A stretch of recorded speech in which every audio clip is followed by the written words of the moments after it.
Hi, everyone. Hope you're all doing well. Welcome to the week 9 prep class, online class here. Hope you're all doing well.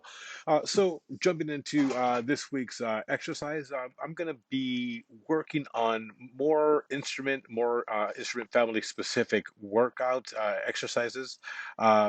Moving at least for the next few weeks. And this week we're going to be starting off with our brass section. So the purpose of this exercise is to help promote and build a brass player's chops and comfort as they begin to increase their note range, both higher and lower. It also helps with learning the tuning tendencies of each of those notes at each particular partial.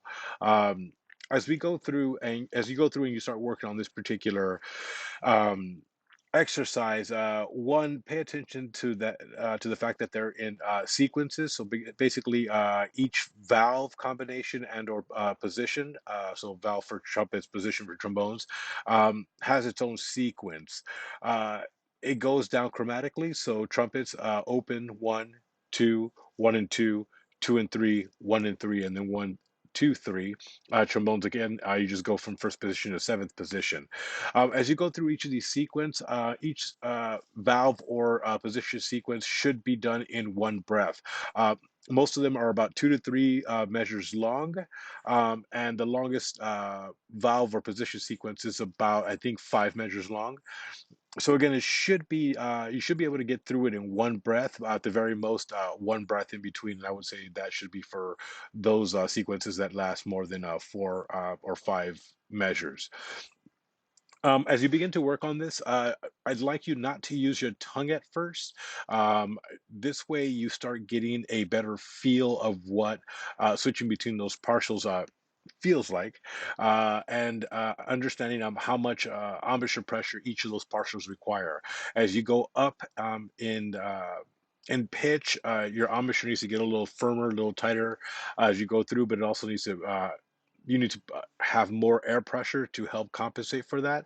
And as you go down into the lower pitches, the embouchure can't get too loose. You have to make sure you maintain those tight corners, but making sure that the embouchure in the middle is nice and relaxed in order to make sure you have a nice clean buzz down there. And again, whether you're higher notes, lower notes in the middle. Again, air pressure should be constant, making sure you're playing with a good breath. So again, take a deep breath before you play any of those. Okay. Um, yeah, so and then moving on to song of the week. Actually, going back a little, just make sure again recordings are available for that particular exercise at 110 beats per minute. Make sure you play both with and without. Use a metronome to go a little bit slower if you need to go a little slower, and of course you want to challenge yourself. Make sure that you're bringing up the tempo a bit. Make sure that each of those notes, whether they're higher or lower in partial, are all being played with nice air support, warm air, and you're playing them as pretty as possible. The tendency is to be able to play a few notes really well, and then kind of ghost some of the notes that are not coming out as well. Usually, it's the lower notes or the higher notes if you can't seem to reach them quite yet. Okay. All right, so moving on to Song of the Week. This week's Song of the Week is by Sonny Rollins, Tenor Madness. It was recorded and released on the album of the same name, Tenor Madness, in 1956. Interesting fact that this is the only known recording featuring both jazz tenor sax giants Sonny Rollins and John Coltrane. Sonny Rollins was born on September 7th, 1930 in New York City. So that'll make him hopefully 90 this year. And hopefully we'll have him around for many more years to come. He is considered one of our last living legends. So again, hoping to have him around for many years to come. Uh, this some of the song, couple of the songs that he's best known for, of course, is Tenor Madness, but more so Saint Thomas. He's played with very well-known musicians such as Miles Davis, Dizzy Gillespie, J.J. Johnson, Thelonious Monk, Herbie Hancock, Max Roach, to name a few. And some of the honors that have been bestowed upon him, or I would say he's rightfully earned.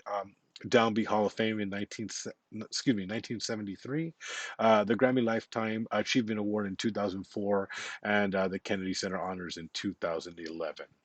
All right, so check out some of the recordings that I'll provide on this outline as well. I'm going to go ahead and provide the original recording as well as an alternate. excuse me, an alternate for you to take a listen to. Again, hope you're all doing well, staying safe and healthy, and I will see you all soon. Take care.